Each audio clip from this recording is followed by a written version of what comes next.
On the 4th of February, 1950, 75 cars competed in what became the very first Southern 500.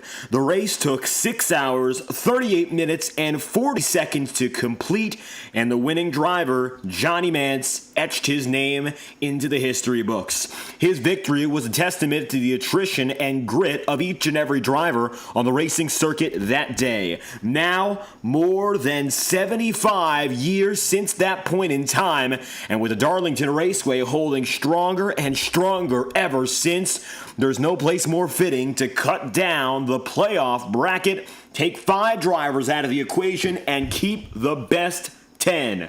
It's survival of the fittest, as it always has been, from the track to tough to tame.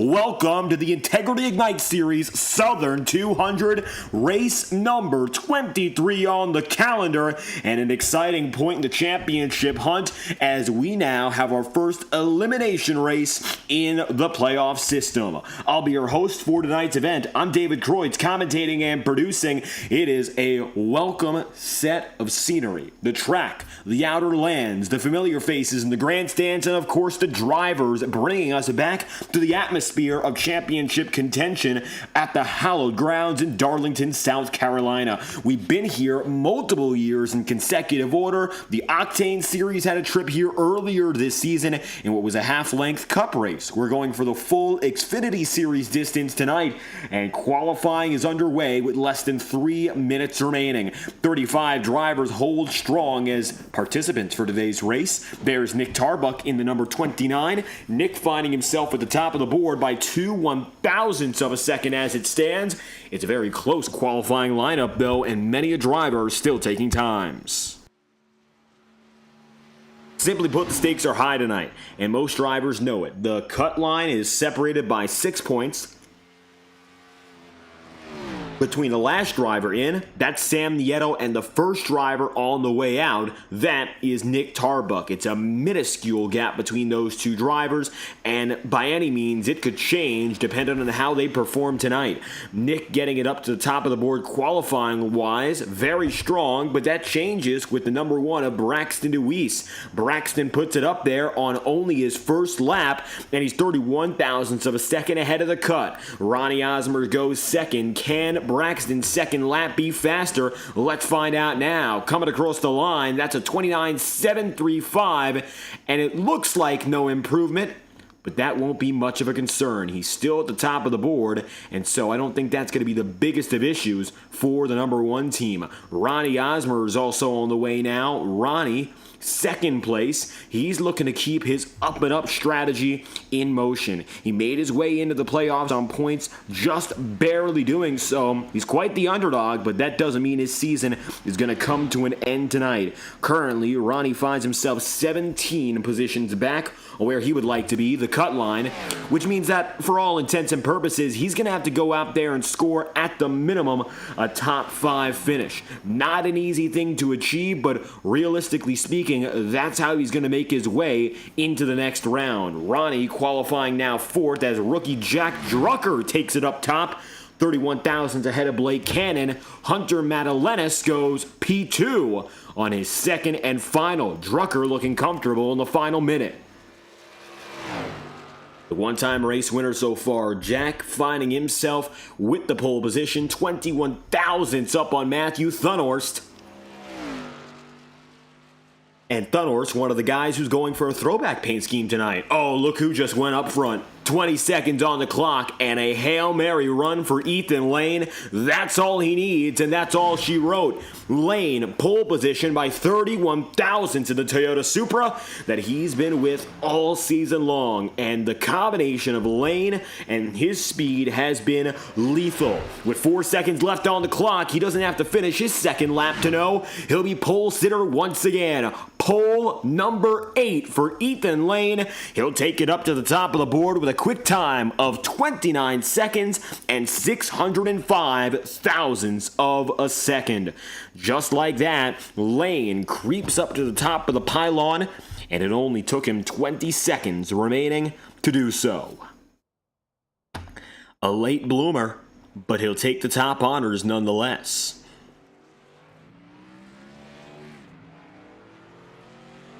As a consequence, Jack Drucker going to find himself in P2 here.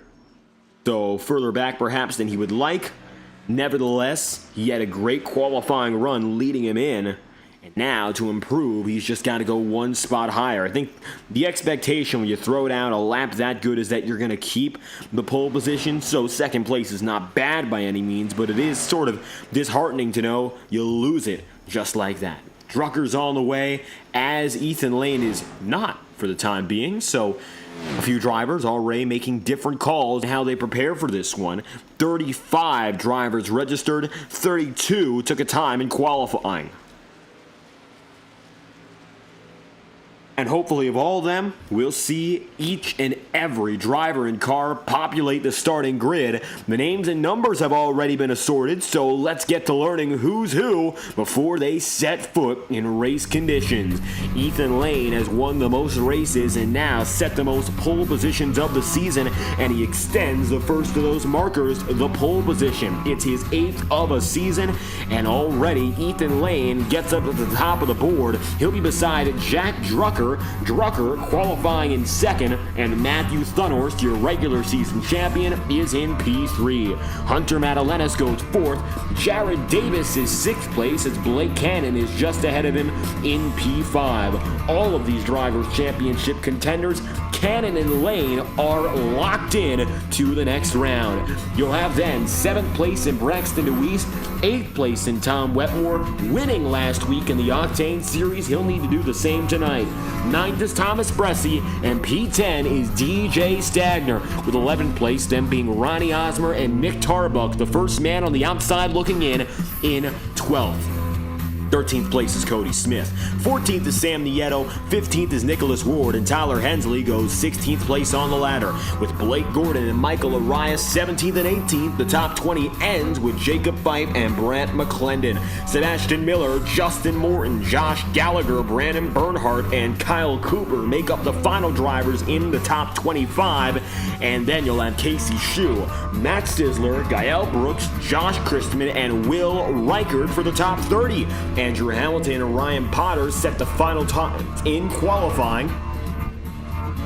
And your last 3 drivers, Steve Durham, the number 21, Boomer Logan in the 94, and Cal Filarski in the number 39. 35 drivers and 18 rows for the Southern 200 in its 3rd and final running in the Octane Series. It's our biggest, most important full-length challenge on the schedule. May the best driver win. Ethan Lane lines up on top with his 8th pole position of the season in a critical cut-off race. Now, Lane still hasn't gone onto the racetrack here, so he appears rather confident in what he's got going on. We're watching as Hunter Madalenas gets his laps in. You're going to notice a lot of drivers are running different paint schemes from perhaps what you usually see them with. And I think that's going to be a commonality as the race goes on. And that is a trend at Darlington that has now been in effect for the better part of 20 plus years.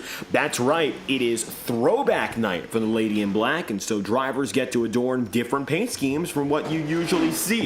And it looks like in Hunter's case, he's going to take on the 07 of Richard Childress Racing. He's one of the many as the sun is beaming down on the racetrack here to opt for a different look. Let's take a brief look on board with Hunter now and see what it's like inside the cockpit.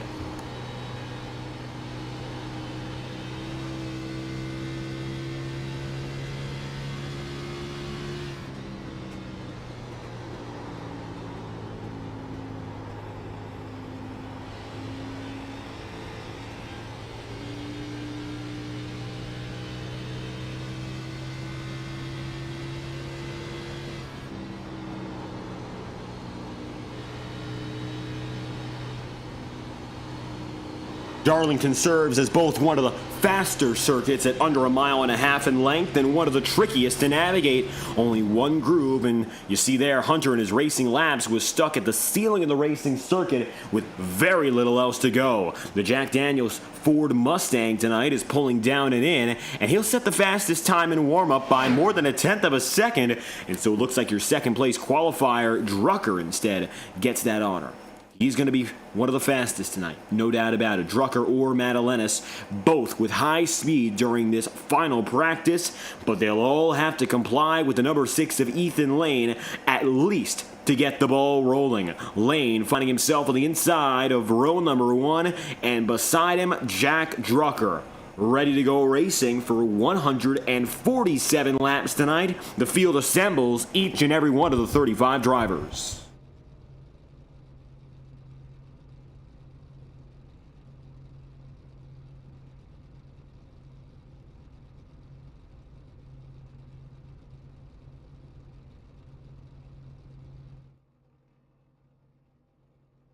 As the pace car populates the front of the grid, this field is loaded, not just with talent, but with tension, understanding that every moment and every position on the racetrack tonight may just determine who ends up racing for a championship into the month of September and beyond. We're taking next week off. We're going to have our Labor Day break and begin racing once again. We're missing the 1st and 2nd of September, so check back the week after that, and the Ignite Series will continue. Our next race is going to be September 8th, and the Octane Series returns on September 9th. So this ends the summer stretch in its entirety, and then we go on to those autumn months. Temperatures get cooler outside, but they stay sizzling on the racetrack, and that is the trend tonight from Darlington, South Carolina. As we look above, and you'll see here this egg-shaped mile-and-a-third racetrack.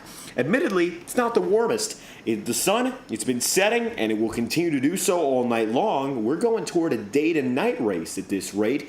Ambient temperature of 80 degrees Fahrenheit, and you got a track temp of 85 degrees. Winds are southeast bound at 85 Fahrenheit, of course, 8 miles an hour winds. Relative humidity, that is the kicker. It's coming in at 80% for the time being. I think that's going to be the big problem, if anything. Tires, always a big deal at Darlington. When you're working up high, you don't have as much banking as a Daytona, a Talladega, or even when you think about it, a traditional intermediate like the Charlotte Motor Speedway. So speed and loss of grip often go hand in hand. Very likely that's the case today when it comes to long-term strategy. While Ethan Lane is already locked in, there are still 13 drivers vying for 8 remaining positions in the playoffs. It'll be smooth sailing for the 6th team tonight as he leads the field to green, but the lady in black will determine who makes it out with a chance for a title and who will go home. Green flags out for 147 laps of Ignite Series racing. Elimination race number 1. We're underway from Darlington. And here we go. Lane, Drucker, Madalenis, your 1, 2, 3.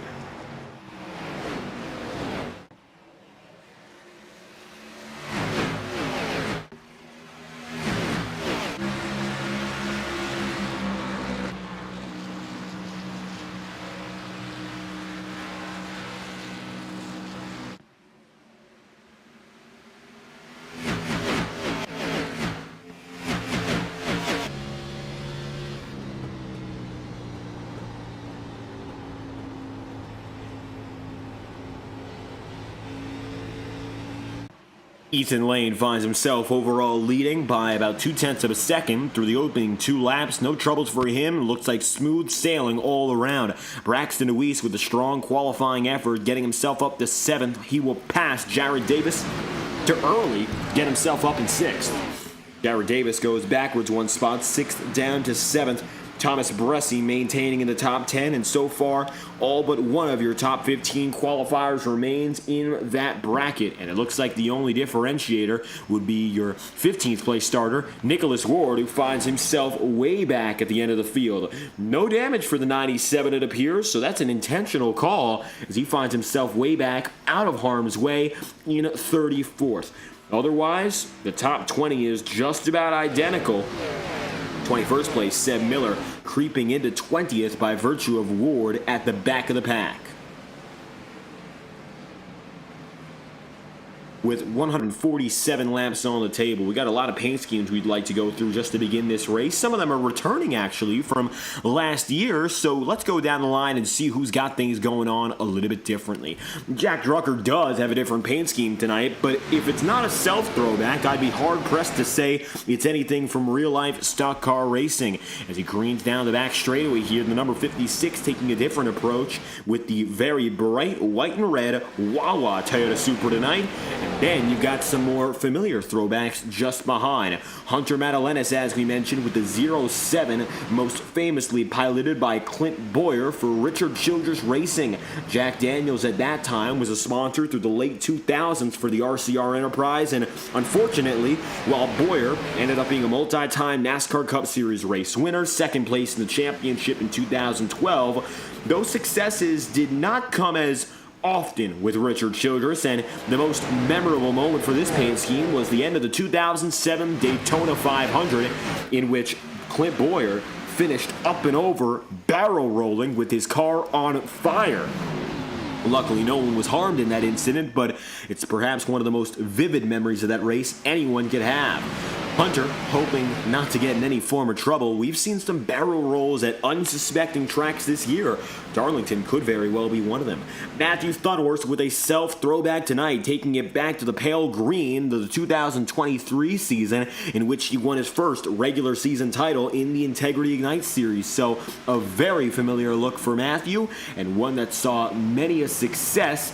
The JTM team, piloted and led by the 8 this season, he has been the standout driver, but when you look back to the perennial bridesmaid, the number 24, he's also here looking for his first opportunity at clinching the championship. He was a 2023 year in review champion with the most points accumulated across both halves, but not a season champion. Is in 2024 with less than 20 laps remaining in the championship race. While leading, his season came apart as he disconnected. Now, Bressie in a red, white, and gold paint scheme. It's actually red, blue, and gold.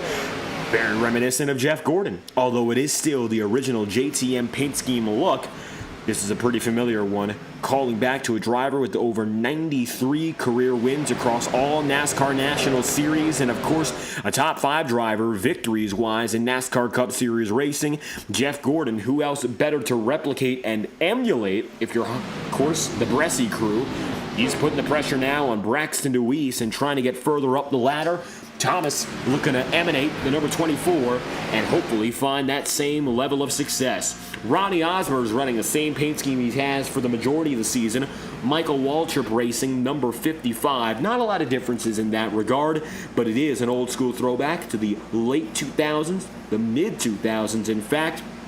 And here, looks like the 55 of Osmer is laying it down to the 24 Bressie. They're all single file here, but the pressure is mounting, so we'll see if the MWR 55 can get by the Rick Hendrick, shall we say, 24. Tom Wetmore and Jared Davis are the bottom of the top 10.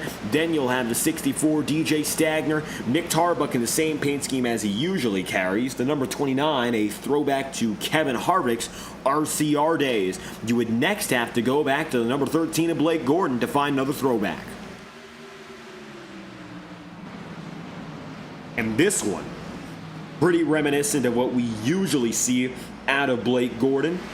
Oftentimes racing with Hendrick Motorsport schemes, traditionally those of Jimmy Johnson, but CarQuest, best known for their time with Kyle Busch. So this is harkening back to his days in the NASCAR Next-Gen Cup Series, as it was called then. It's interesting because this is all the way back to his part-time days, this paint scheme, when Kyle Busch drove, and briefly, the number 84, before taking on the number 5 team for a brief moment and then moving on to Joe Gibbs Racing. Kyle Busch was a development prospect in the Chevrolet system and Rick Hendrick Racing. At that time, Kurt Busch, of course, getting his feet wet, getting his first championship, and starting his career prospects with Jack Rouse Racing. Kyle Busch took a different route and had the backing of CarQuest through his early years. That's what the number 13 is throwing it back to. He finds himself 15th right now. Michael Araya, same look. Tyler Hensley, a little bit of a different look for him, but the same JTM paint scheme, red, white, and blue, and perhaps a self-throwback for this enterprise. Sebastian Miller with one of our favorite paint schemes, and this one is perhaps not the best known. However, very fitting for this circuit. While not a Southern 500 winner, Lake Speed in that wins Kmart number 83 won at Darlington. He did so in the 1990, or rather 88 Trans-South 500.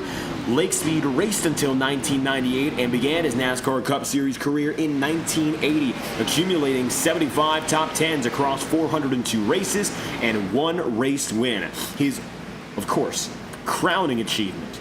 Not coming in stock car racing, though, Lake Speed. We love telling the story each and every time by, so we'll give it some airplay right now. Just before making the jump into the NASCAR Cup Series, he ended up a World Karting Champion. The International Karting Federation National Championship, he won it 6 times over, and then won the official FIA Karting World Championship in 1978. Among the many men he went up to against in that competition, it was the young Ayrton De Silva, who was at that point not a very well-known driver, but a well-known budding karting prospect. Speed got the better of him. De Silva went on to be known as the 3-time Formula One champion, Ayrton Senna.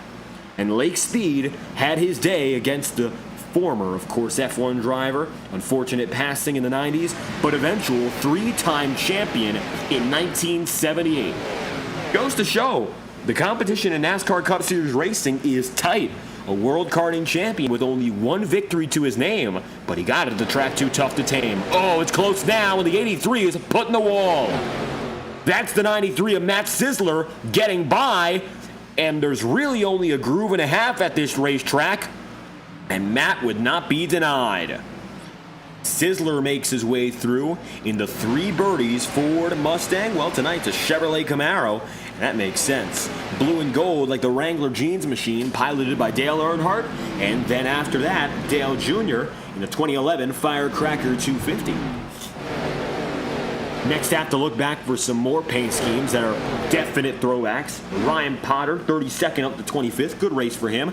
Josh Christman coming up that ladder as well. He finds himself now up 29 to 26.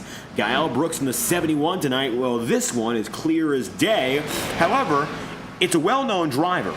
But is this a well-known paint scheme? Well, I'd be hard-pressed to guarantee it, especially with some of the younger fans, myself included, but the Parts America 71, this one going back to another multi-time champion, this time a 3-time Cup Series champion in the form of Darrell Waltrip. After his stint with Hendrick Motorsports in the late 1980s, Waltrip ended up an owner driver, sponsored primarily by Western Auto, and at that point in his career, after his championships, he was still race-winning caliber, but Waltrip found himself almost effectively alone, an independent driver, and in his 1991 campaign, the very first for him, in his second stint owner driving, he did it very briefly at the beginning of his career. He found victory lane, North Wilkesboro, and the Pocono Raceway. Overall, it wasn't the best period of Waltrip's illustrious career, but the chrome and very, very deep orange of the Western Auto machine he piloted, that number 17, infamous. And one of the best drivers to do it, without a doubt, and one of his best paint schemes, regardless of his performances.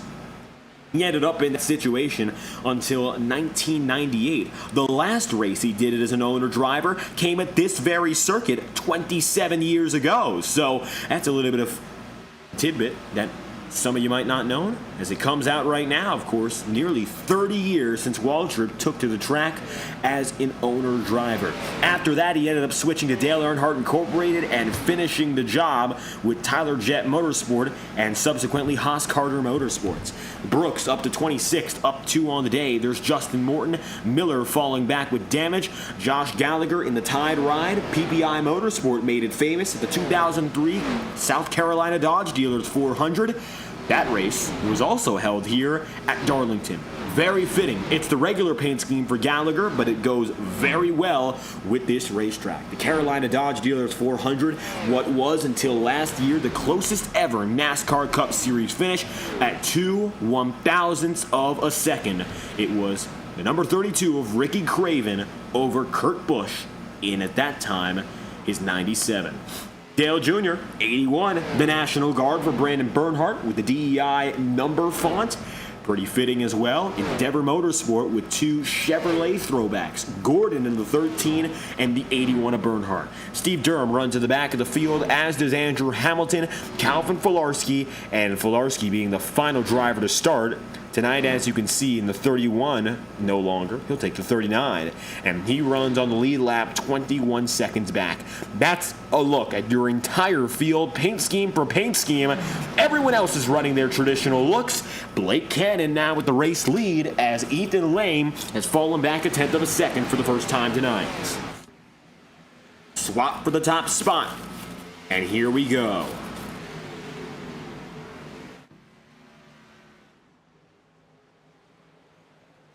Little bit of smoke billowing from one driver at the back of the field. No trouble for the leading guys as they make their way down the start-finish line. Looks like one into pit road. Calvin Filarski just made his way in. Rest of the field stays at it, and Filarski slides out of 4, it appears. Will stay green. Top 5 drivers within a second. Brief breakaway then down to Thomas Bressi, but it becomes even more apparent as you go past Matthew Thunhorst here. Top 10 is separate by, give or take, 3 seconds. Top 20 separate by 7. Top 30 separate by 13 and a half. So as you go on throughout the field, you'll see that gap continue to expand as Darlington is very challenging to maintain pace. While you can very easily run behind someone, it's all about the technical status of where you're at. This track has a very precise line. If you're not able to hit it consistently, you will fall back. It's not like the intermediate circuits or most other ovals where there's multiple good options. At Darlington, realistically speaking, there's only one, unless you're very strong-willed with your car or you have a lot better tire than everyone around you. And I got a feeling that right now, Ethan Lane and Blake Cannon alike have that confidence to make moves. Lane has gone down a time or two to the inside. Not easy to do because there is the space to do it. You can see there's a little bit more than high banking than just one driver's worth, but the risk of going down there and being clamped on the high side or being shoved down low is immense. You don't have breathing room, that's for sure. You have basically the minimum required to go side by side, and then that's it, which gives you and does you no favors, and it won't give you any handouts, that's for certain. Cannon and Lane know this. Their big goal is probably just to break away strategy-wise and figure that out before they really go at one another. Halfway point of this race is coming in at lap number 74, so keep that in mind when it comes to strategy. If drivers want to go for the one-stopper, they've got to be mindful of the fact that that's what they have to go for. 75 or more laps is a comfortable entry into the one-stopper, sliding up your top 2 drivers, Lane into 1. He felt like he had it. Doesn't look like it worked out officially. It's all good, though, for the number 27 as Blake Cannon makes it through. And lucky that both of them did a good job getting out of harm's way.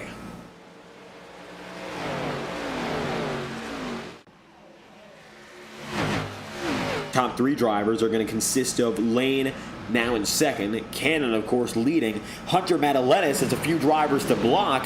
Drucker, DeWeese, and Thomas Bressi, all of which have been putting the pressure on. Drucker has fallen 2 placements. However, points-wise, he is far from in a horrible position. Jack, as a matter of fact, is 29 points above the cut line. Hunter Madalenis is 33 up. Thomas Bressi is 17 above the cut line. So, of the 3 drivers in this fight who are fighting for the title, they all have the benefit of some points to work with. The only driver that really doesn't is the number 2, Sam Nieto. Nieto is going up today against Nick Tarbuck, running in the 12th position, while Nick runs in 10th. The difference between them is not enough in Nick's favor right now, though.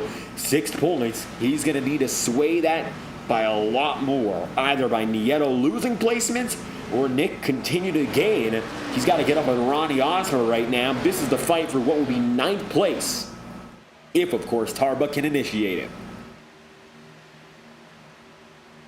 Blake Gordon side by side with Jacob Fife and pushing through to maintain 14th.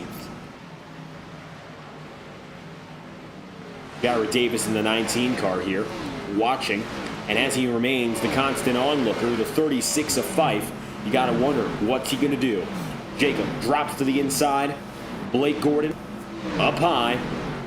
And it's not really a crossover as much as it is a simple back and forth. There's no surprise to that one, just the textbook moves being made. Cannon keeping lane in check.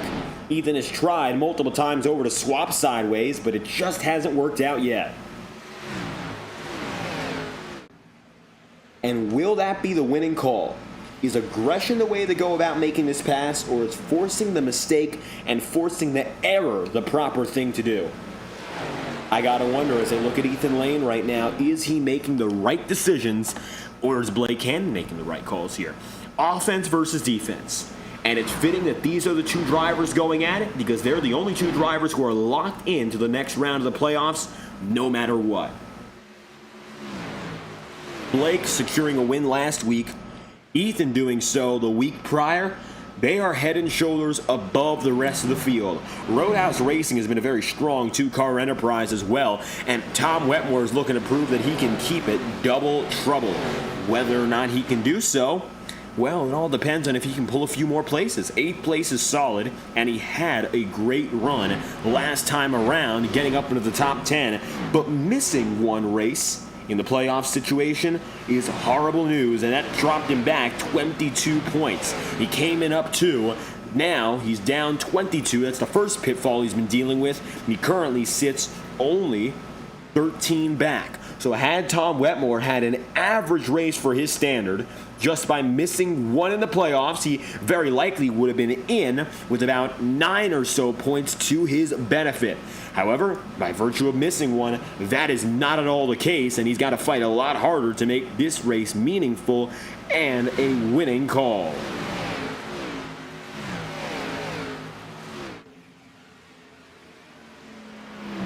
Looking to the inside, Tarbuck and Ronnie Osmer. Nick trying to extend that gap, and he's trying to do so over a driver who's not too far back. Sam Nieto has not been slouching so far today. Both drivers, until Nick crosses the line, have gained 2 places. And Sam, now seeing that his rival in this race has gained another. Ronnie Osmer getting it back to 1 and 2. Up across the top side of the track, Osmer nearly scraping the wall, and he's going to have to check himself right there. And a quick move from the 29 of Tarbuck to make it by. At the same time, DJ Stagner tries to make it double trouble. Number 64 goes low. Osmer up the top side of the circuit. What happens now? DJ not able to make the pass immediately. We'll see what's next. Ronnie stays behind, at least for the time being, on the 29 team. But DJ Stagner is there too. All the while, the battle's up in front of the top 5 placements. They're not settled, but they have been pretty constant. Now, Braxton Deweese tries to get that outside groove working. And he's got an opening. Let's see if he can use it through this next set of corners. Into 1 and 2, toe-to-toe with the 56 is Deweese. Here's the perspective of Jack on the inside. Looks like he's just slightly advantageous, but a good run for the 1, and it's 3 wide now. Thomas Bressie to the inside. There's only room for 2, if anything, but Bressie sticks his nose in. Now both Drucker and Deweese know that someone's watching, and if they slip up, the next driver's ready to take theirs and then some.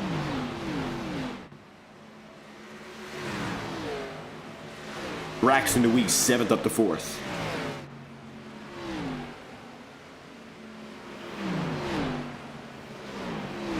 Big moves for Braxton, although he's not championship eligible. Last season's title winner still prove that he wants it, and he's got it made as a driver. A podium placement would be massive for him, a win even greater than that, and now he's broken away from the bottom of the top 5 pylon.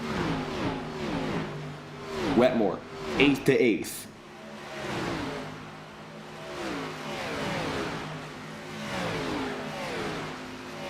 Sam Nieto now finds himself just to the back end of this fight. Ronnie Osmer is dropping behind, though. Ronnie, that's bad news for him. Of course, qualifying in the 11th place. Now where he is What's going to happen here for Osmer? Well, nothing good if things stay this way. He's 17 points back on the cut line, and having a race for par will harm him because it only means he's going to drop back. Here's Sam Nieto trying to take a spot from him. Critical for Sam to take it. Osmer can't afford to lose it. And it looks like now, can Osmer be moved? Oh, he will be! Down the track and up! Ronnie Osmer slams the outside wall through 3, and there's trouble! Gets out of the way. The call on the field. It looks like we're still racing. Green flag. Ronnie Osmer drops down and gets away from the racers up on the racing circuit. Wow. Osmer, that's his playoff chances. Done. Contact with Sam Nieto does him in. Watch this. And with no caution called for the 55, that really is going to be game over. Both drivers go into the same spot. Nieto dives away. Osmer corrects up the top side of the track and swerves out of Smith's way. Now, a very selfless thing to do in not hitting Smith, but that means he does not get a caution or any saving grace. Wow. Horrible news there for Ronnie Osmer, as he's now down a pit road and he's got big damage to repair as he now sits in 28th.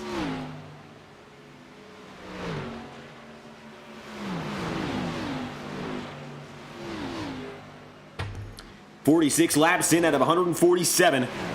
Ronnie Osmer, for all intents and purposes, lest he gets a miracle out of this one, is out of the playoff picture with an incident like that. Under green, 1 lap down, and while he's still on pit road, the battle for the race lead is ever intensifying because you're now starting to see Hunter Madalenis make his way up there. Hunter, in 3rd place, has now gotten by DeWeese, and of course, he's looking for what's next. 2nd place now runs Blake Cannon. Ethan Lane swaps and gets the lead back. These two drivers have been in firm control all night long.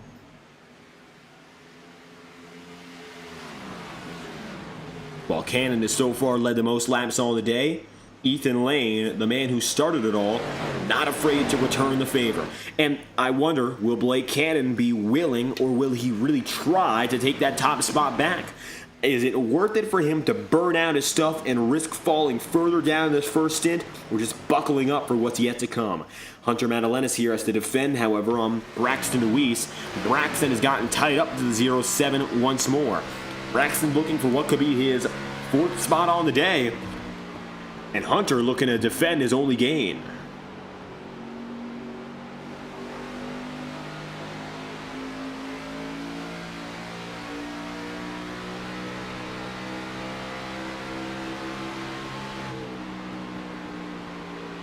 Less than 100 laps remaining now. The sun, it's still shining, but it's not quite the beam of the early afternoon hours, but instead the orange and hazy glow of those final moments of sunshine.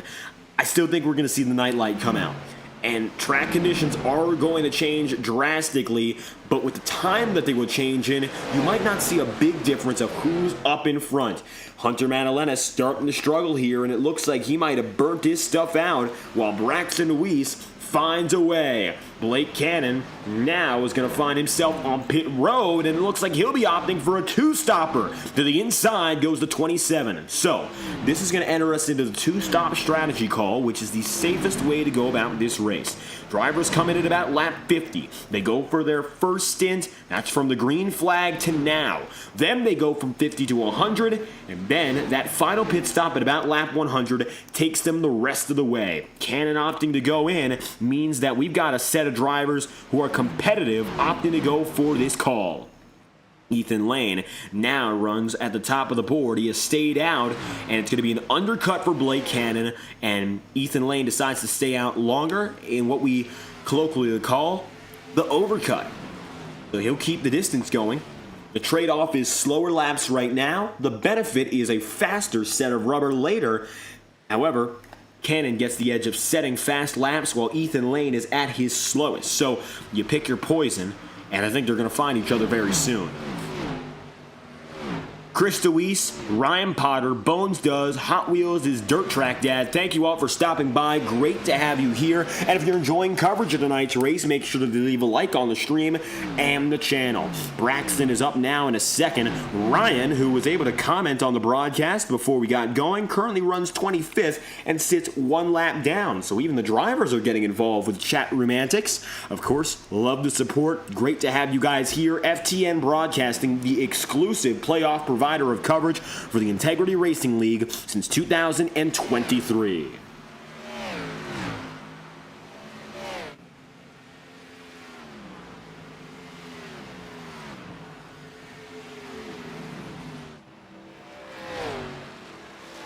Lane has not yet shown any indication that he's deciding to go in. Now, look at the numbers and you'll decide for yourself whether or not it's the right call. I think we're going to decide for ourselves in the booth if that's the same thing. Not a lot of drivers yet have decided to opt in. Sam Nieto will be the next of now over 15, as from 21st on back all drivers have gone, but the top 10 is still filled with holdout drivers, with the majority of the field now split. And it's coming closer to that 50-50. Still a lot of time to decide, but more reasons to sway toward the newer rubber. Ethan Lane, he just made the biggest call of them all. And with Ethan going in, that is the verdict. The two-stopper is in full effect for everyone. Just like that, Lane is in, and he goes from your race leader to on pit road after 54 laps. As Lane comes in, Sam Nieto and Ronnie Osmer come out. Ronnie is 28 laps down. Luckily not. He's only 6. Andrew Hamilton, the next closest driver to him, is, however, 28 back. Ronnie now just finds himself one position ahead of Hamilton. However, he is still many a lap down. Oh, this is bad. Remember, these are the two drivers who got involved to begin with. The 55 of Osmer and the 2 of Nieto. And with Ronnie getting out the same time as Sam, I don't think there was any positive intention in that encounter, but he's got too much damage to even keep up with Sam here.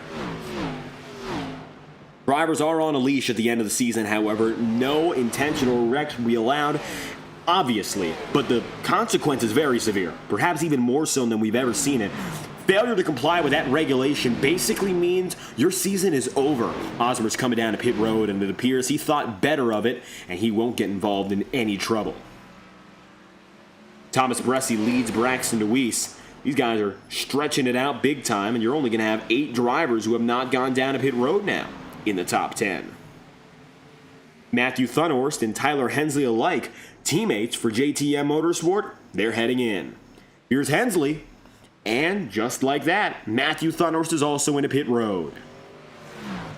Ethan Lane finds himself 19th overall. The leading driver off the lead lap is currently Tom Wetmore. Wetmore in 11th place, went down to pit road at lap 49, so he went down earlier than all, and he's got his teammate in Blake Cannon as his assistant, shall we say. Sidekick on the racetrack, and now it looks like, much like in the Octane series, Wetmore is letting Cannon loose. No pun intended. It's pretty simple to say that, but it also just comes down to what we've seen. The last time we were at Darlington, which was in the spring with the Octane series, we saw a little bit of a strategic back and forth between these guys. Tom Wetmore would be able to carve out the early work and keep sort of a protective bubble around the Roadhouse crew. Blake Cannon might have to drill a little bit further up. He's on a different strategy. They would meet, and Wetmore would let Cannon go by, while for the most part, Tom would end up playing defense. That's the way that we've seen it play out. We've also seen it vice versa. Last week, it was, of course, Cannon who ended up helping out Wetmore immensely to find victory in Richmond in the Octane series. Had Cannon not been there, it would be very unlikely that Wetmore would have been able to hang on and hold off against Ethan Lane among the rest of the field. They're a very, very good team when it comes to that. And it's just a 2-car enterprise at the front of the field. While there's other teams that have upwards of 4 or 5 drivers, what we've seen is that for Wetmore and Blake Cannon, when they come together and they do things right, they're able to lock up the field by themselves. That's very impressive. Of course, we have some drivers here who don't have teammates, but what they do with the little they have compared to some of the bigger conglomerates, It's remarkable, and it's gotten them quite a few wins and successful performances across both series. Matt Sizzler holds out. He's the leader of all. Jack Drucker just made his way down and in. And that leaves us with only 3 drivers holding out, and the leader of those on new rubber is now Blake Cannon.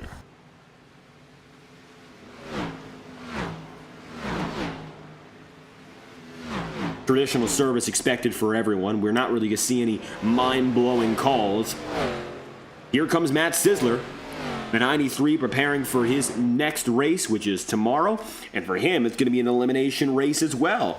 The round of 15 has just begun, and when it comes to the Octane Series standings, well, things are tight. Matt Sizzler finds himself in a position where it is do or die. He is 1 point above the cut line in the 93, and he's going to have to perform. Jared Davis is 3 points below the Octane Series cut line, but when it comes to the Monday nights, he's in a better spot. He doesn't find himself with any immediate jeopardy. He's 24 points above the line. It's very likely we see only one position change between those who make it in and don't from entering and exiting Darlington. The only battle to watch out for, I gotta say, it's Nick Tarbuck and Sam Nieto, but they're only one position astray. And while Nick has the advantage on track, Sam Nieto has 6 points in his favor. And he was able to get away from that scuffle with Ronnie Osmer unscathed, which is a huge deal. And a confidence booster at that. Of course, horrible that he and Osmer ended up making contact. I don't believe it was intentional. But for Ronnie, that is his playoff run done and done, which is very unfortunate. And beyond unfortunate when you consider how strong he went at it. Yet now, Sam Nieto still has a shot. Nick Tarbuck trying to build that gap and break away, gain more placements, 64 laps in out of 147. Cody Smith, 13th up to 8th, gaining 5 spots. Cody having a quietly good night. He's had some great qualifying runs as of late, and it looks like the mid-pack, while it doesn't always suit him when it comes to racing performances, he's on the up and up and looking to make some positive waves for the next level racing crew. Tom Wetmore, 8th up to 4th on the day. Now, of course, he's got to hold on with older rubber while Blake Cannon maintains in 2nd. He is still the leader on strategy because Jared Davis is the man who is holding out above all else. Jared might just be going for the one-stopper here. I don't conceivably understand what he would be doing if not. He would have to go about 10 more laps to seal the deal, the better part of 13 miles, and while it's not impossible, Jared is limping around the circuit pace-wise. His most recent lap came in at a time, and this one's unbelievable, a 32.699 second lap. His fastest lap in racing conditions, a 30.254. He is going 2.5 seconds slower. He's going to lose the lead right there to Blake Cannon. Granted, the payoff, if he makes this happen, is massive. And here's how it would go. If, of course, Jared Davis is able to hang on and stay, say, in the top 10 and then go down for that one-stopper, he would have much younger rubber. Then he would be able to work his way up the pack and reclaim all these positions and not have to go down a pit road again and lose an extra 20-plus seconds. If he's resourceful, it's still very possible this is a competitive strategy call. If he's not, I don't want to say it's a waste of time, but it's a huge, huge gamble. And he's got to be right on the meter if he wants to make it. Our fuel capacity allows for it, only just, but it's going to take every ounce of saving to get there. He's going to be going for 100 miles on fuel, which is the absolute limit. He's got to be clutching and coasting, slowing down lap after lap, moment after moment, and Davis is only going to fall further outside of the contending ladder until his eventual pit stop. But what a release it's going to be when he gets that new tire, gets that rubber, of course, and gets himself a full tank of fuel. Then he'll be able to push again, and he'll be able to reclaim some of the spots he lost, and it's been a bitter loss to this point. Nick Tarbuck now sits ahead of Matthew Thunhorst. And you'll see Thomas Bressi and Cody Smith up next, perhaps as targets to gain for Thunhorst, as he just swapped back and took the 29 for a ride.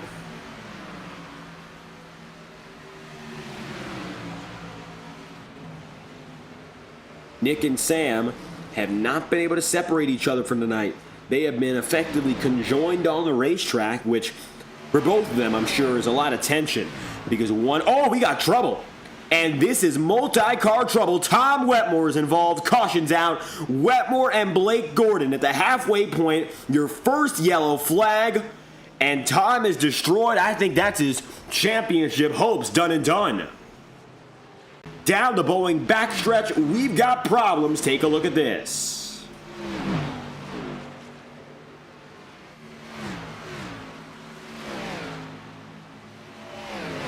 So it was Gordon on the high side. He came up. Wetmore was already in the wall. They both slam the inside and collect each other. Gordon gets the piece that Wetmore does, and vice versa, really both getting the same bad hits. Wetmore gets away, although limping out of it, hitting the wall again. Blake Gordon pulling himself back on the track. Front end is notably damaged. 71 laps in out of 147. Caution is out.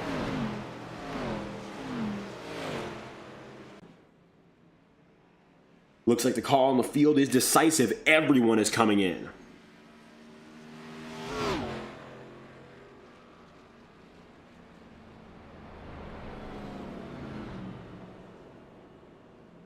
Blake Cannon, Ethan Lane, top two drivers of the day so far, are now at a crossroads, and it's another crossroads. If you're really looking at it here, they could do what we were seeing out of Jared Davis, go the distance. Mathematically, they could do it. It's a hard stretch, but it could happen.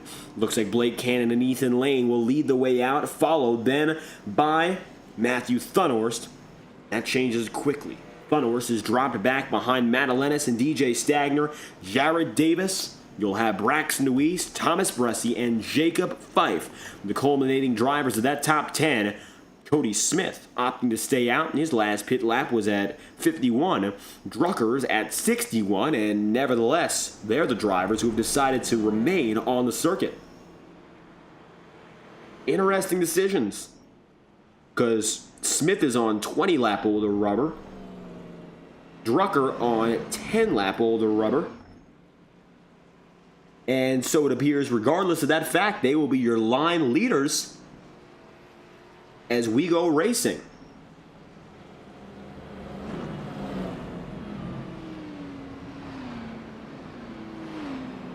Coming in for lap number 74 and the second half of this race.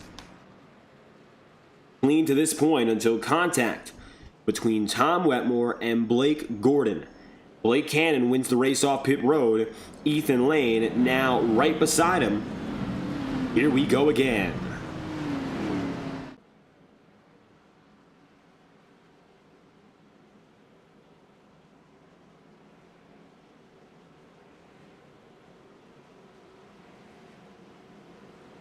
Cody Smith revving himself up, as you might see.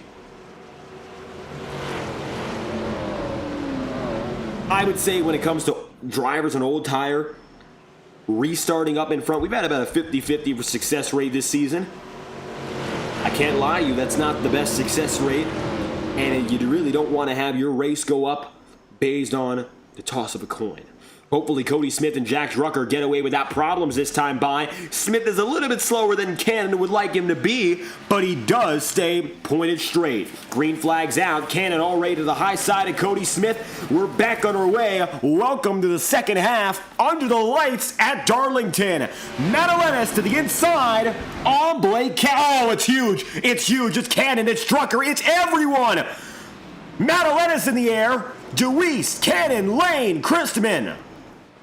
And it's a track blocker.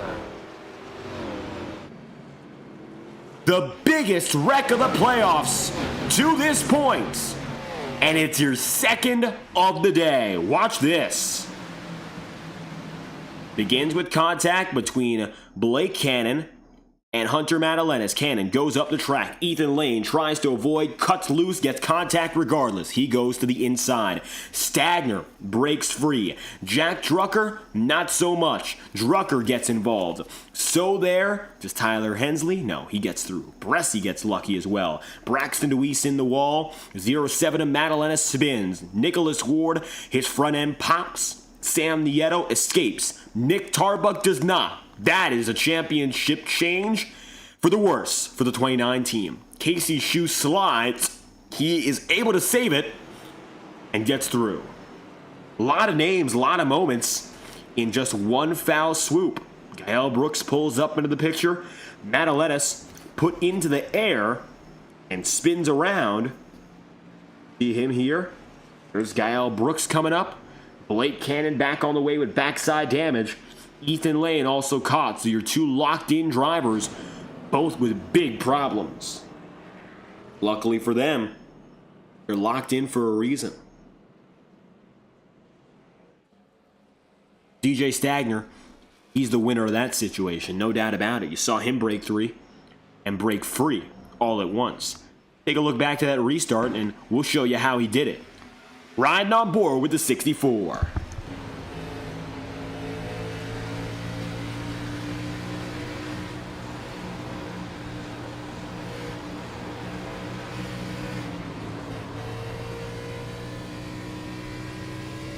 The seas parted, and the work was done for Stagner just like that.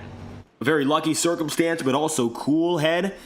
Calm driving makes all the difference as DJ now takes the race lead, and he's looking to hold it. Coming to 1 lap to green this time by.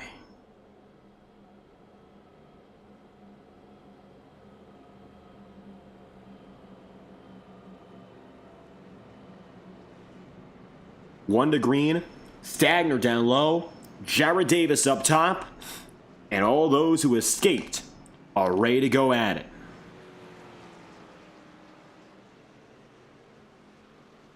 Notables involved: Blake Cannon, Hunter Madalenas, Nicholas Ward, Nick Tarbuck, Ethan Lane. Lane choosing to retire as a result of that incident.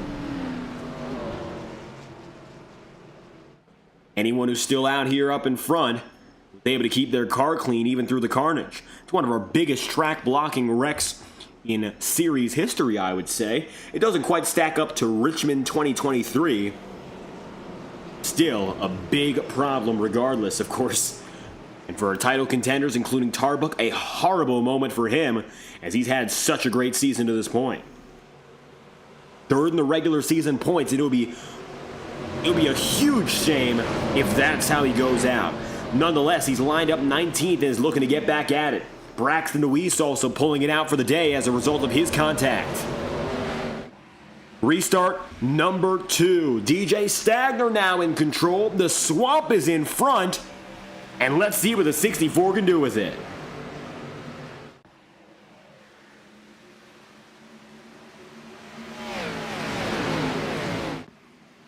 Oh, a little bit of a wiggle there for the 83, Seb Miller. Seb is able to save it, swoops down to the inside, and the 83 gets behind the 96. Nick Tarbuck is still trying to pull through. Sam Nieto is actually behind Tarbuck now, and it looks like even though Nick was involved in that wreck, he's got enough in him to keep the number 2 at bay, at least off the jump. That's interesting and honestly quite the surprise. The second half starts with a little bit of danger for all drivers involved, but Sam Nieto was clean, falls back more than expected. A few drivers dropping back 1 lap, if not more, while DJ Stagner is now 7/10 up. I would not say this is a typical DJ Stagner thing. Tout him so well for his typical moments. This really wasn't typical for any driver. When a wreck like that happens and you just happen to be in the right place at the right time, you gotta take it up. He did it in the Highline Racing League at Daytona to clinch Swamp Motorsport's 5th consecutive win at the World Center of Racing, a streak that goes back to 2023. He maintained it thanks to the miracle of that last lap wreck. At least the miracle for him.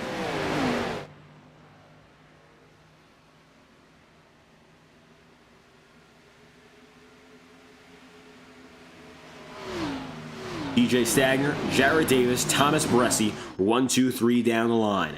Take a look at Matthew Thunhorst and Jack Drucker here as they'll fight for the final spot in the top 5 here. Thunhorst nor Drucker have much to concern themselves about, but of course getting those reps in for the most important moments.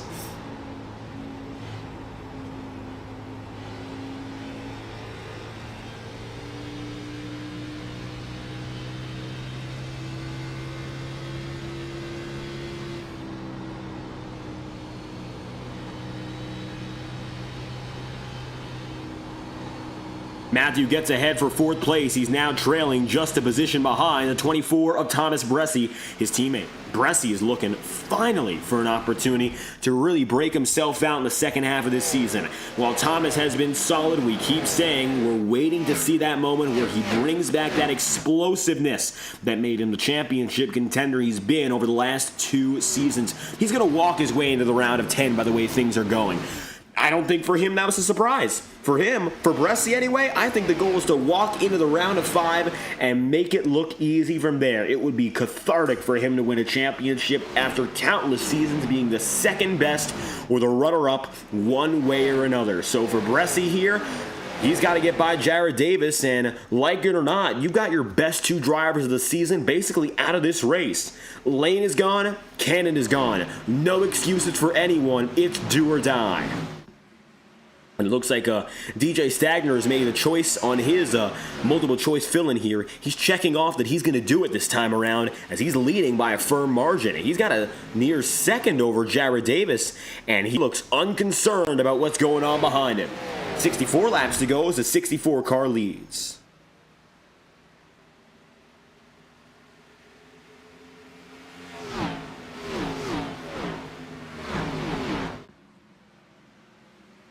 DJ holds fort, and he's got 3 drivers, of course, the top 3 within a second, but everyone from there on out really tapers out. You could look at Jacob Fife, perhaps, for a close example of a battle in the top 10, but these battles are mostly between drivers who are single file. Michael Araya runs 9th in points coming into today, so he's sitting on the second to last seed heading into the round of 10. Michael is 13 points up on the cut line, mind you, and he has been, for the most part, red hot through the summer stretch. He finds himself on a little bit of a cool streak in these last few races, hasn't been able to get to victory lane. And before that, 2 of the final 4 regular season races, he took them in stride. And was able to win against Ethan Lane, then gave way to another victory at Texas over Vinny Signer. Michael tonight now boxed up double file, and it's Tyler Hensley looking for what could be his 3rd best finish on the season. He's got 1 4th place finish, 1 5th place finish, and he now runs in P5, just getting by 6th in Jack Drucker. Could be his 3rd top 5 of the campaign. Take a look from the deck lid in the number 5 of Hensley as he keeps the defense strong.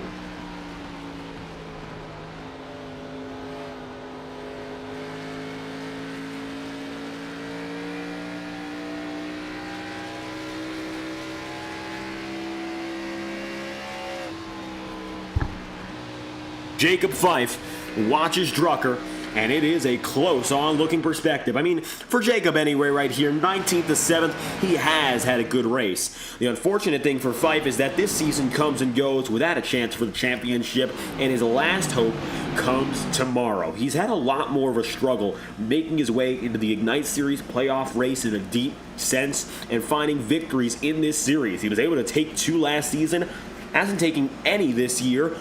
In the Octane Series, he has a win, but in the Ignite Series, he went winless throughout 2023, and to this point has gone winless in 2025. In the Octane Series, he'll have 1 more chance for a title, as he is 8 points under the cut line coming into tomorrow, and of course, we're racing with some wild sweepstakes at Daytona, so Jacob does not want to find himself that far out. He's within 10 points on Tuesdays, but here, he's just going out there for positions and wins. 59 laps to go now. Jared Davis has been able to cut that gap in less than half between DJ Stagner and Jared Davis. Of course, now it's within 0.4 of a second. But Thomas Bressi likewise has been able to clamp the gap, and so is Matthew Thunhorst. So maybe now a team affair comes to play to go out and win this one. DJ still has to keep Davis at bay before even concerning himself with the 8 and 24, but if you're Jared right now, of course, you got to keep your eyes on putting the pressure on. You don't want to get yourself distracted looking in the rearview mirror all too much. That's the only good thing about Darlington. Even if you are the slightly slower driver, you can hang on to a position. You can keep yourself going even if it's a problematic spot for you pace-wise, because there's very little chance for you to comfortably go up high. You get squeezed up there. There's very little chance to comfortably go down low. You'll end up on the apron. So as a result, if you're Jared Davis right here, just keep on going. Doesn't have to be comfortable, but you have the defense and you have the racetrack, which also acts to its own benefit. Thomas Bressi keeps on looking. 4 drivers now within a second. 15 laps ago, it was only 3, and you've got 3 drivers within a half a second. The gap is halved between the podium, and DJ Stagner knows it. Nowhere to look ahead of him. He's got a clean track, but unfortunately that means that his focus is going to shift naturally to what's behind him. Can DJ keep these guys at bay? And for 55 laps, I mean, that's going to be even trickier. Again, we're looking at a situation now where drivers do not have to go all the way to the end of the race with another pit stop. They can try to go and do it without a stop. As such, I think you got to consider it here right now if you're Stagner, maybe backing off and giving more reason for Davis to push out of his mind so you don't burn out your equipment. It appears that DJ may be a little trigger happy with a jump he got of over 0.8 of a second, because as he's been brought back down to earth now, he's in increasing jeopardy of losing the race lead. And when you get back in that dirty air, it's almost impossible to come out, especially if your equipment isn't up to snuff. So unless DJ's been managing it a little bit wiser than we thought, unless he's intentionally backed off, well, I don't know about that number 64. He's really got to watch himself in these coming laps if victory is still on the horizon.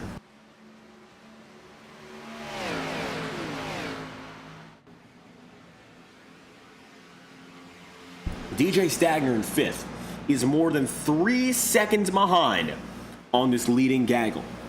You got a lapper that's closer, and you don't have any lappers who are ahead, but instead a lapper who is behind in Josh Christman. Josh is 15 laps down, running 29th to 25th on the day, up 4 for the Ancient World team.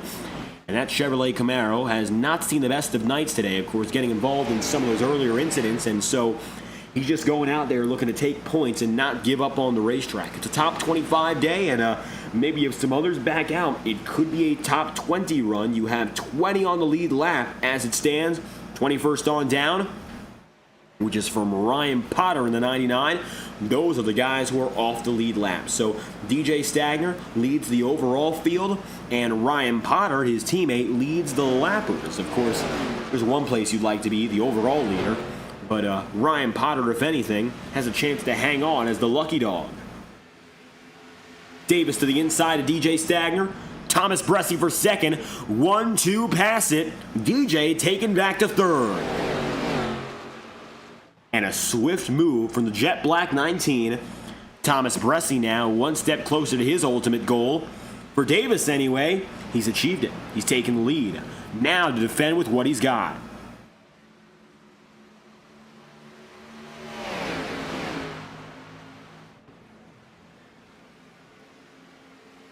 .50 laps remaining.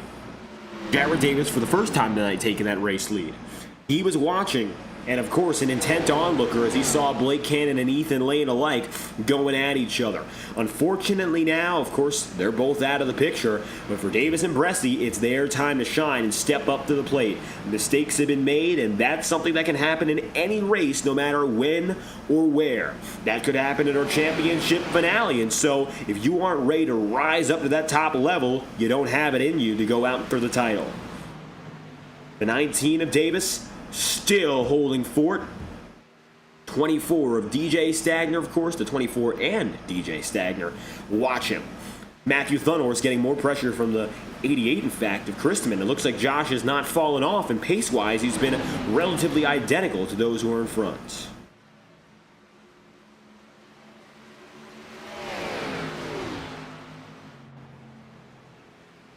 Jared Davis careening down this back straightaway. Watch what happens now for Thomas Bressi.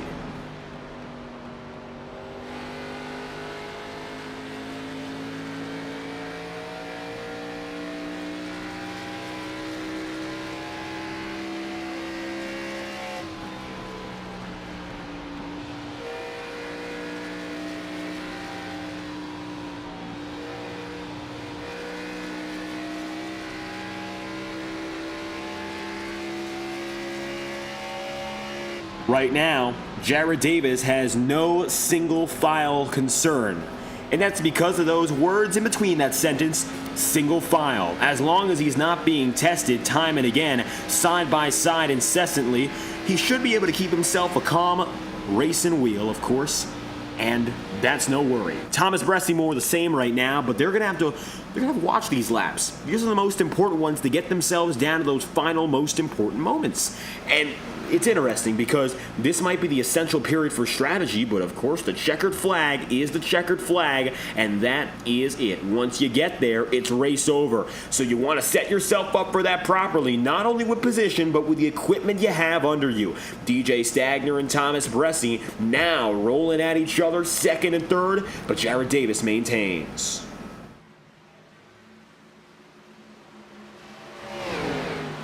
"45 laps to go. Top three have broken out. Matthew Thunhorse continues to watch. We'll see what Davis can do here.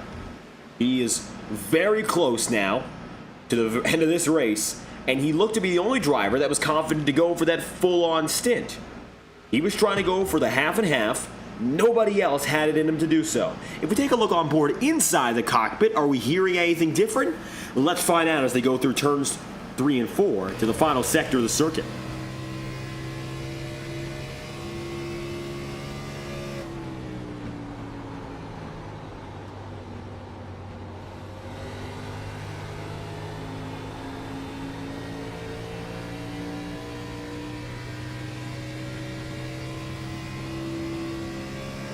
And you can hear here that the power is still applied. He hasn't backed himself all full on, but it might be a little bit more of that conservatism and just trying to get the fuel down.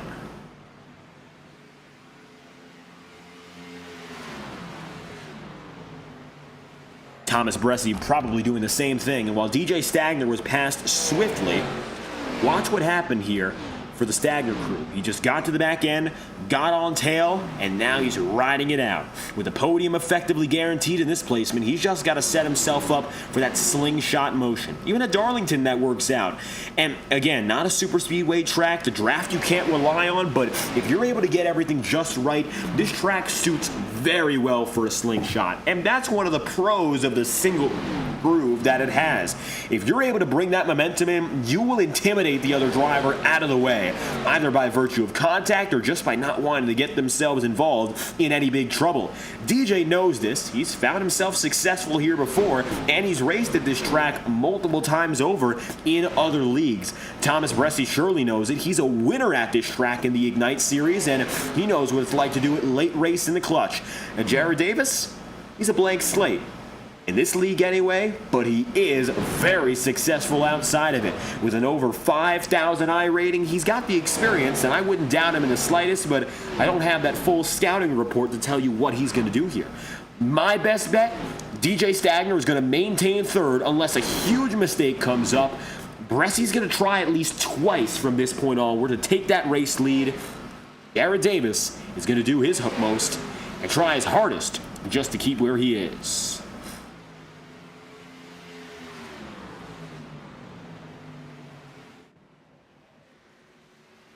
40 laps remaining and counting down the minutes.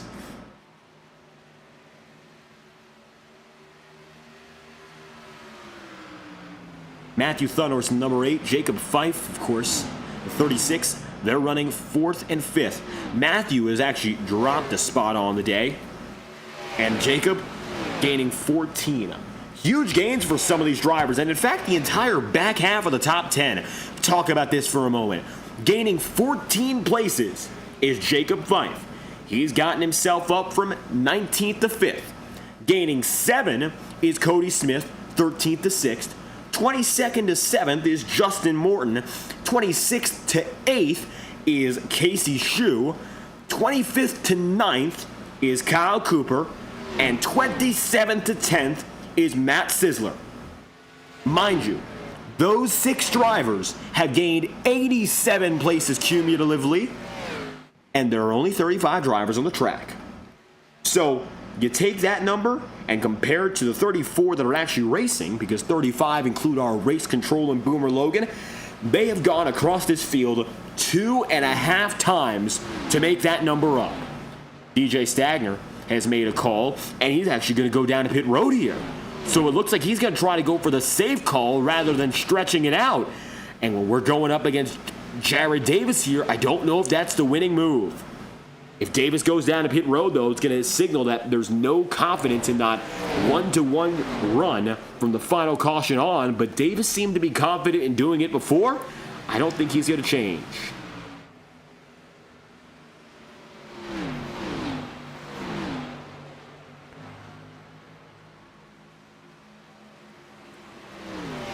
.36 laps remaining, and it's now Thomas Bressi and Jared Davis alone up in front. With DJ Stagner no longer looming, Thomas Bressi instead decides that he too will come down to pit road. Now your big three of the race have fully split up. DJ goes for the full undercut. Bressi comes in next. Is Jared Davis going to decide to go for what he did before, or will he go with the crowd? It looks like the decisions have been placed upon him. He won't necessarily set the tone, but he can now react to it.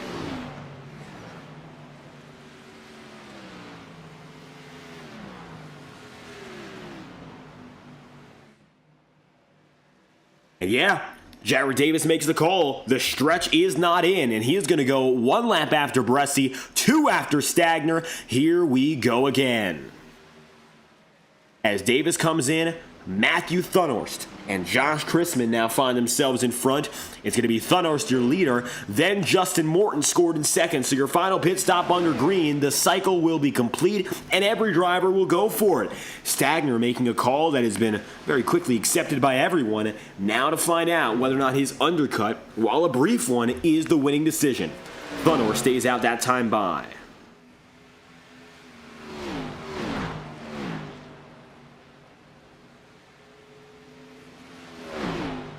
33 laps remaining.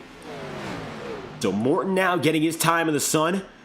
Justin Morton, of course, in second place to Thunhorst. He isn't too far back, and he might be able to lead some laps if Matthew decides to get away.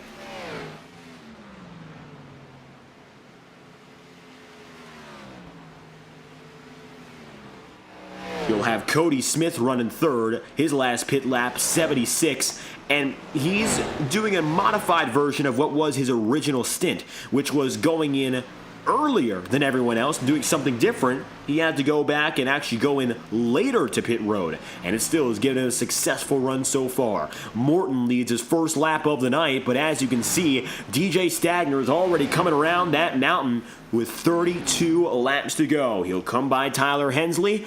The only driver he's got to get by is Morton to get back on the lead lap.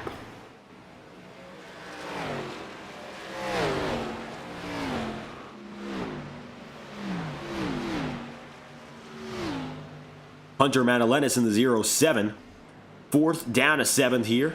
He's actually going to move up 1 spot thanks to this big cycle. He last went to pit road at lap 77, so watch for the holdouts here. DJ Stagner in 10th has already cycled up as the leader of this new strategy call, and he is broken away. Thomas Bressi is several seconds behind, and even further behind now lies Matthew Thunhorst. Thunhorst is just entering the back straightaway at the time that DJ Stagner goes down the front straight. So, with that in mind, DJ's got a huge edge, and he went down to pit road only 2 laps earlier. I think those several seconds of advantage are a big enough deal where, in all things, in all actuality, whatever happens here for the 64, he's just got to be calm and collected, and he'll very likely hang on.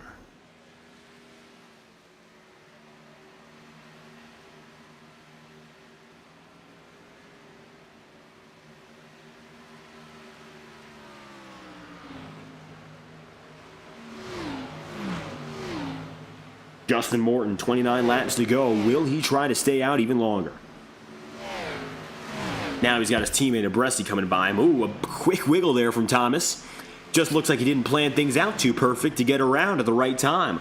Luckily, it won't cost him much, but the deficits are evident. We're waiting on a few holdouts here. 6th on up. So Brooks, Tarbuck, Madalenis, Nieto, Smith, and Morton. Thomas Bressi right now finds himself 9th overall. Actually, he is behind Tyler Hensley.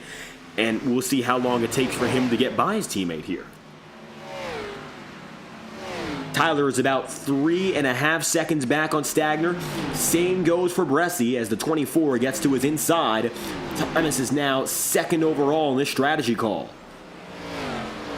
Matthew Thunhorst is further seconds back, and so it looks like we can't tell exactly where he is relative to Stagner yet, but it is a greater than 5-second deficit, which with 28 laps to go and a minor difference in tire wear, DJ Stagner is sitting pretty.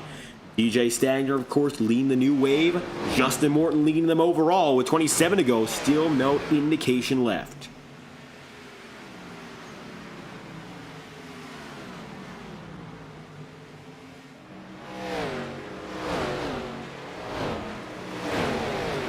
Cody sits 4 back. Sam Nieto 12 back on leader Morton. And yeah, Sam Nieto's had the edge over Nick Tarbuck for the better part of this night. If Sam outfinishes Nick, that is it. The 2 makes it in, the 29 does not. The only thing that would possibly change that would be some shuffle-ups of the drivers ahead of them, but for the most part, it's been pretty constant. Taking a look at the playoff standings on your screen right now, you'll see Ethan Lane, Blake Cannon, they are both firmly tapped in. Then from there, you're going to have Hunter Madalenis, Matthew Thunhorst, Jack Drucker, Jared Davis, all of which who have had very solid races, and Thomas Bresci too, right there. DJ Stagner's above the cut line, and if he ends up working strategy right, he might just end up a race winner. And then Michael Araya, 13 points up, who's been solid as well. So I'm thinking that since Morton is the only driver who could really shock the field by staying out here, and Cody Smith maybe as well, those drivers who are outside the cut are all but done for unless Morton or Smith are to win and win their way into the next round. Victory is the only option, but of course it's the most challenging, and strategy-wise, I don't think they're going to have it for the next 25 laps. It's not a lot of time, but just based on how they position themselves, it's not going to happen unless a miracle occurs. Granted, Justin Morton is still out there with a 3.8 second advantage over Cody Smith. DJ Stagner about 4 up on Thomas Bresci, but the holdouts are what they're waiting on.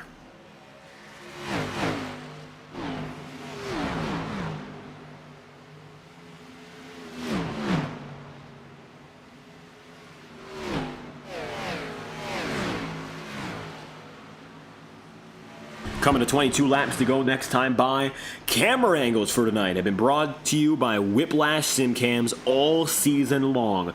I'd like to thank again Pit Stop TV. We thank them each and every week and for good reason, welcoming us into the Whiplash SimCams family and bringing iRacing's best brand new camera packages to you.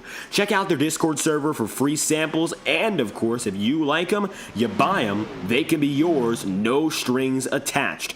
Just like that, $5 a piece per track and card combination. Those packages will last you a lifetime, and they're continually updated with customer service. From the Lady in Black, and with 22 laps to go, we got 5 drivers to cut from the playoffs tonight. With 22 remaining, let's crank it up one final time from the track too tough to tame.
16 laps remain, and it's going to be Justin Morton still hanging on, but a notable difference is that most of the holdouts have backed out. Only Cody Smith and Justin Morton remain, trying to do the impossible and lock themselves in from the outside looking in. DJ is now 10 seconds away with 16 laps remaining, and he's coming into a pace that is fast enough to take the win no matter what. He's got to figure something out though, DJ, because he does have some lap traffic to deal with. One of them is going to be friendly here. That's his teammate in Ryan Potter, but nevertheless, this is a pretty difficult situation to be in.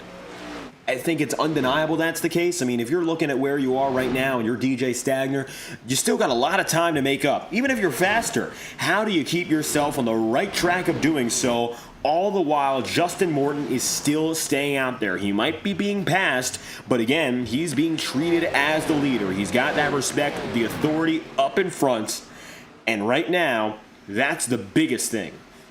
Speed is one thing, obviously, and it's a huge deal to have that pace, but as long as he doesn't waste the position he has, and Justin has done a good job of that, 15 laps to go, very feasible to hang on for a clutch performance. And even if it's not a win, a podium relative to where some of his competitors are, relative to Sam Nieto. Nieto finding himself, of course, in 5th, it might not be enough. Still, but a huge opportunity.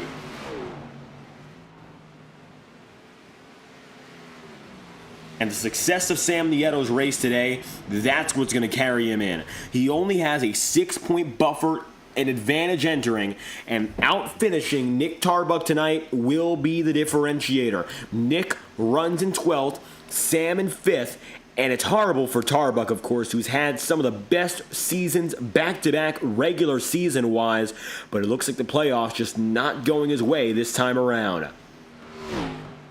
P12.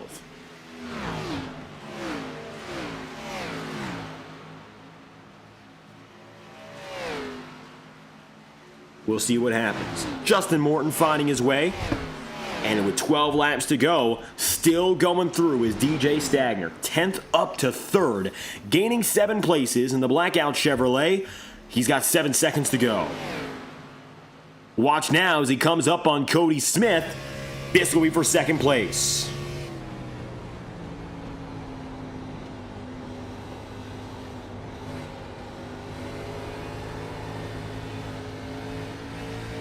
Cody tries to block on the high side, but he ends up not washing up, but he just doesn't have the speed off the exit. He played it well, but this is when tires become the big concern. 11 laps to go. Justin Morton pulled off a miraculous win in Portland. He did so off the back of having the race pace to win no matter what. But what was the kicker was Ethan Lane's fundamental error, which sent him down pit road with a speeding penalty and a drive-through that ended his chance for the win. Today, Ethan Lane and Blake Cannon got involved in the biggest wreck of the day, and that gave way to Morton taking the race lead all these laps later. Now, he hasn't been the dominant figure. His teammates have been advantageous, but Justin is committed to the one strategy that might just give him a race win. 5.5 seconds up. Nope. No can do. Justin Morton's in. That is it. The 9 will call it quits, and the Hail Mary, it just doesn't play out. In a last-ditch effort, Morton goes until the 10-lap-to-go marker, but he has to give way. Cody Smith does not quit. He's staying in P2, but with 9 laps to go, DJ Stagner has 2.5 seconds to finish it off. DJ has not yet won this season in the Ignite Series. He's had a solid campaign, but this would be a statement win, and it would be his second FTN win in just 2.5 weeks of racing across 2 series, proving that no matter who he's racing against, he is the top of the field. Thomas Bressi ducks low, gets himself around.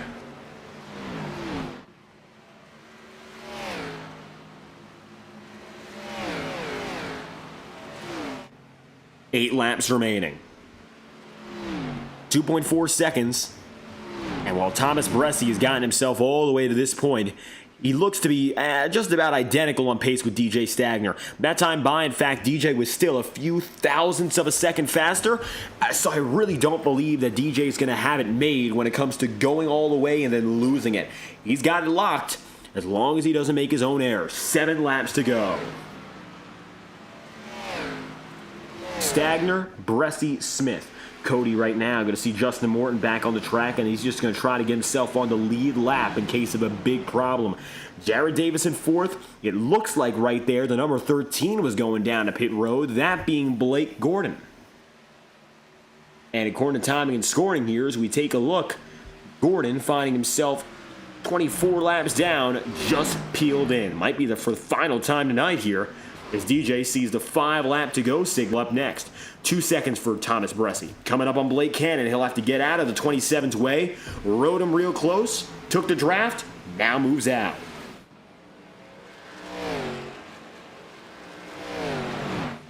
Eight seconds back. Sam Nieto and Jacob Fife. No matter what now for Sam Nieto, as long as he outfinishes the 29, he'll be in. Nick Tarbuck rides in 15th. Sam Nieto in 6th, and if not 7th.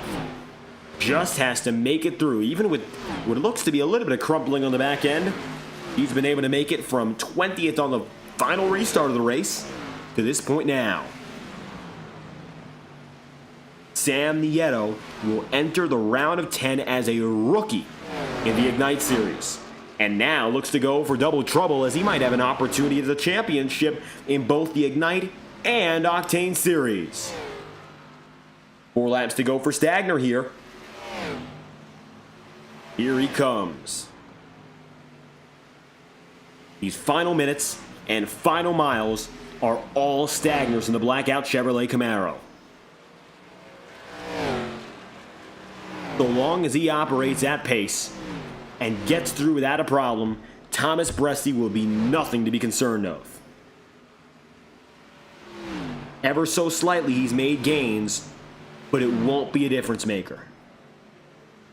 3 laps to go for Stagner. The podium consisting of Stagner, Bressie, and Davis. Matthew Thunhorse is about 3/10 off. That time by, Matthew slower as well, so it looks like Jared is going to be able to hang on for a podium if those averages of pace contain themselves. 2 to go this time. Justin Morton is watching, and although he's no longer part of that race-leading effort, he had a valiant fight until the very end. Trying to go for that final call that could have been a season-saving one. Morton proves again he's always going to put the full effort and then some. Maximizing opportunity, even if it doesn't play in his favor, and major commendation to Justin Morton. DJ Stagner is a driver who's won both the 2023 and 2024 racing years for the Ignite Series. As a matter of fact, he's the series' first ever champion. So to go now more than 20 races without a victory, it's a huge shock. And it looks like, with the misfortune of all those around him, the moment the seas parted and he took that lead, he knew it was his. Coming out of the final 2 corners from the lady in black, DJ Stagner does the dance of 147 racing laps and comes away a victor. Punch that ticket to the round of 10. DJ Stagner and Swamp Motorsports win from the Darlington Raceway. It's DJ's first of the year, and after 6 months of waiting, Stagner finally enters the Ignite Series victory lane in 2025.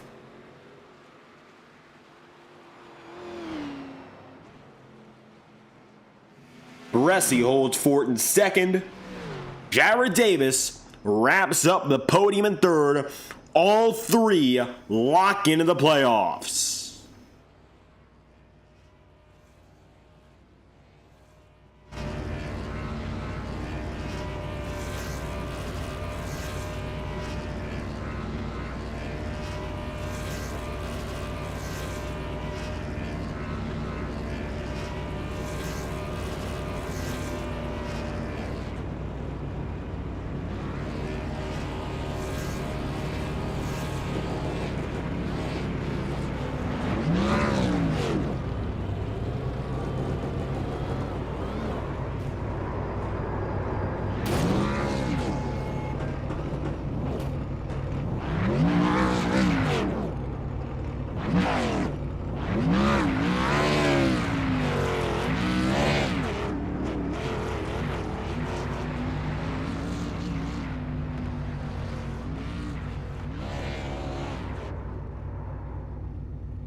cruising in reverse to the start-finish line. How flashy from winner DJ Stagner. Hey, we'll step aside for just a moment and bring you post-race coverage, including results and interviews from our podium right after this. You're watching the Ignite series from the Darlington Raceway. Thank you for stopping by, watching the racing, but we're not done yet. We'll be right back.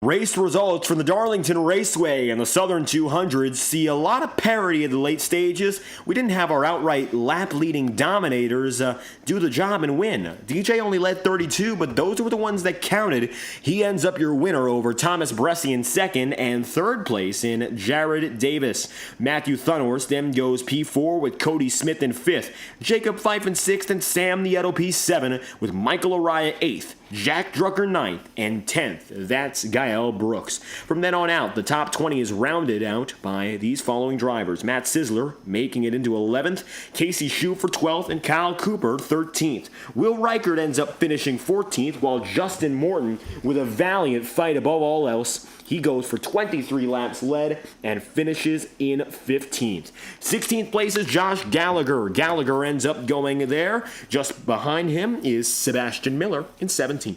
Nick Tarbuck, 18th. Hunter Madalenis, 19th. And Brandon Bernhardt is the final man in your top 20. From 20th on down to 30th, you'll have Steve Durham, 40 laps led by Blake Cannon in 22nd. Josh Christman, 23rd. 24th is Ryan Potter, and Tyler Hensley, P25. 26th is Blake Cannon. 27th is Brant McClendon, with Braxton DeWeese, 28th. Nicholas Ward, 29th. And Ethan Lane wrapping up the top 30. Final drivers on the day: Tom Wetmore, Ronnie Osmer, Andrew Hamilton, Cal Fularski, and Boomer Logan. A stacked field, and DJ Stagner has had to deal with these guys for several years now. He's a champion, a race winner now across all 3 years of the Ignite series, but he waited a long time to get this chance, and I'm not sure if you would have asked him would he expected to come at Darlington as his first of the year. Nevertheless, if there's any time to break out and take the checkered flag, an elimination race to lock into the next round of the playoffs, I'm sure, is about as good as it gets, DJ. Welcome back to Victory Lane. You hit it in the Highline Racing League just about 2 weeks ago, and you've done it again this time with playoff stakes in the Ignite Series. Yeah, this one, honestly, this one feels better than Highline, just given the circumstances of how that race ended in Highline. It's kind of fluky. This one was a little bit more earned strategically and speed-wise, and I thought Bressi, he really had me there at the end because I was struggling on tires, and I think he overcut a couple laps and it almost worked, and I got really scared. We were trying to figure out if, I believe it was the 9, whether or not he could make it on fuel, and it was a math question of, was there enough pace to catch him, and was there enough pace to stay in front of the 24? And luckily, worked out. The final pit stop call, of course, the big differentiator later on. But we do want to talk about how it all began. You saw the most chaotic wreck of the race right before you, and you got away. The seas parted. How was that? Taking the race lead for the first time at that moment, did it reposition your expectations? Yeah, I mean, it definitely took the focus away from points and making sure we advance in the playoffs to, okay, there's now a real window here, a real opportunity to go win this race. So I haven't went back and watched it yet. I know they crashed in front. I really have no idea what happened. I think I got into the back of Ethan. I don't know if that was my fault or if he was already wrecking. I'll have to go back and look at that, but apologies to him for that. If that was on me, I just really had nothing I could do. But yeah, it was almost a silver platter. So like it's just one of those things. I don't even know what to say really. I mean, it's just like you said, seas parted, and luckily I was there. And with that opportunity to go out there for the race win, strategy pivoted, and it looks like your call of going into pit road earlier for that track position was the winning decision. What led you to it?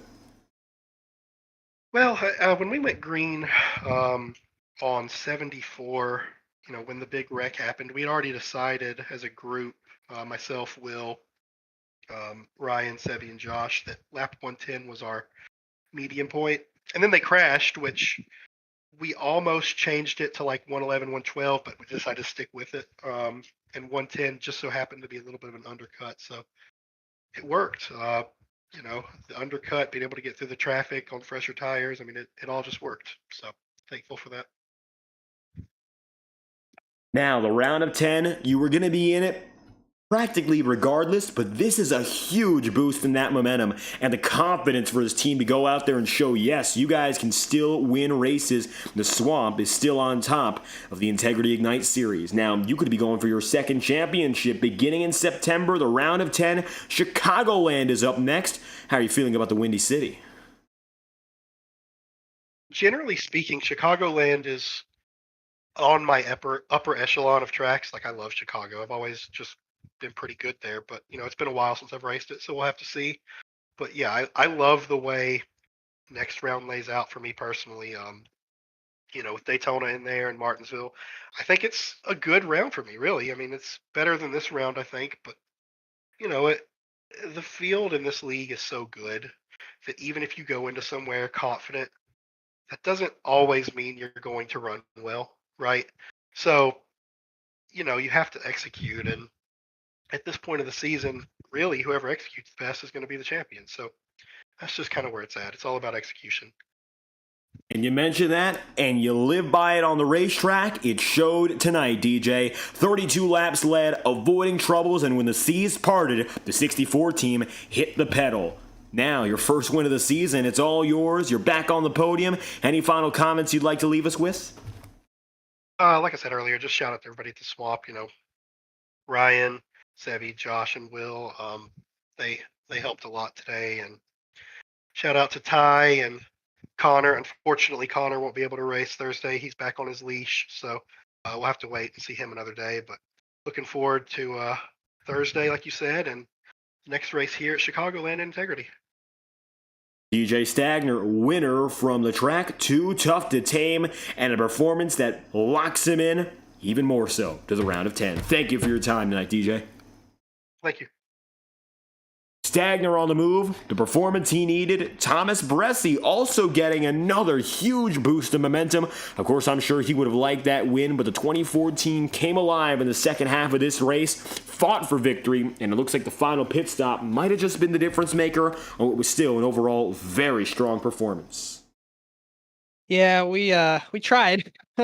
Probably should have won, but didn't quite have the pit cycle timed out the way I was hoping it would at the end there. I was hoping the overcut would be a little bit more powerful, and it kind of wasn't, and had some issues with some other cars making it unnecessarily difficult. So that kind of hampered the progress. So tried, but should have won, could have won. Even before all the melee in the middle of the race, I felt like I had a car good enough to win. I felt like with kind of the pace everybody else was running in front, I knew what I was kind of hanging on to. I could, especially right before the first pit stop, I felt like my car was really, really good. So if the race had stayed green, I felt confident. But yeah, just ultimately did not work out in the end. Well, it looks like you mentioned it pretty clear there. The long run was the strength for this 24 team. With that in mind, you think the timing of the pit stop cycle did you win a little bit more so?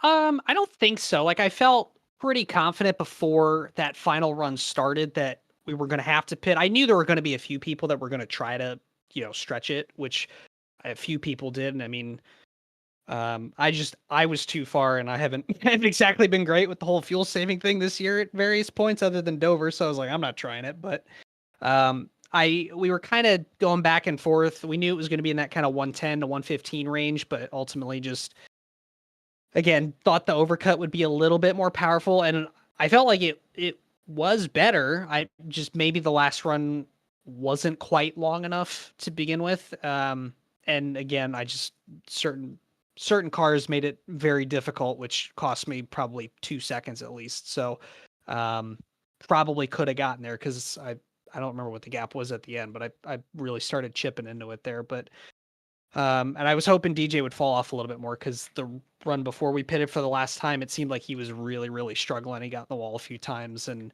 he just did a better job that last run and didn't have a lot of mistakes. So it kind of worked out for him.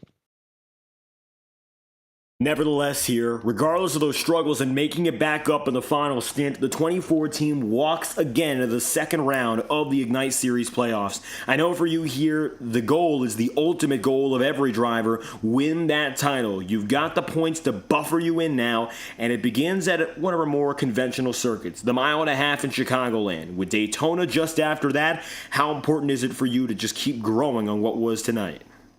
Definitely, obviously, got to make sure we capitalize on next week. I feel good about Martinsville as well after Daytona, but honestly, I've felt pretty confident in how I've kind of progressed as a plate racer the last several years. So I'm maybe one of the only people looking forward to Daytona, but I certainly see it as an opportunity to run well there. But we're just going to try to keep plugging away at it best we can. But yeah, I feel like I've been missing a little bit at some of the more traditional 1.5 miles compared to like last year and stuff like that. So don't want to. I probably need to find a little bit of something for the next race, but I still think it's a good round for us, and we'll keep trying there. Leading JTM drivers to a double top 5 performance and a triple top 10 with a 71 of Brooks hanging on for 10th. Thomas Bressi, P2 on the day and heading forth for round 2 of the playoff picture. Anything else you'd like to add? The floor is yours. Yeah, just a shout out to all the JT Motorsports guys. I mean, Casey came home 12th. Justin tried to stretch it on fuel, didn't quite make it, but came home 15th. Tyler had a great run going and ultimately had some damage from getting in the wall kind of late. Probably had like maybe a top 10, top 12 run going. And Cal, I know, had some issues earlier in the night, but overall it was a great night for the team. I'm really happy just that we were able to pretty much across the board put together a good race for us, because it's been a challenging summer, to say the least. We've had a lot of off-track politics that have certainly kind of clouded things and made it a lot more complicated than it needs to be. A lot of baseless accusations thrown at us that have been a distraction from certain people that are just trying to stir the pot. And, it's we're just trying to plug away at things and do the best job that we can. And we're going to go out of here and, take it all. They're going to have to bury us alive, no matter what kind of BS they try to pull in the meantime. They're going to have to kill us to beat us.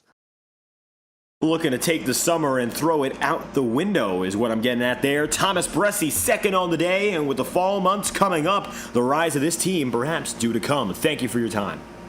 Appreciate it, buddy. With Bressi on the move, he'll take second. Jared Davis is a no-show for the interview room. As per usual, he ran a great race, finished third in the number 19.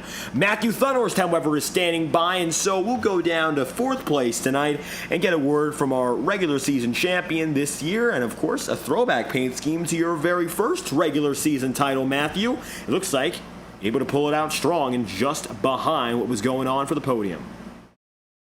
Yeah, David tried the long stop there at the end, and I almost got Jared there for third, but just ran out of time. But fortunately, was enough to get through to the round of 10 now, and think what kind of the other front runners kind of had getting wadded up in that big one at lap 74 and being lucky enough to dodge that. It looks like from the point standings, even in the playoffs, I got my neutral point lead back. So a little sad to see that disappear after the big size that was over the regular season, but.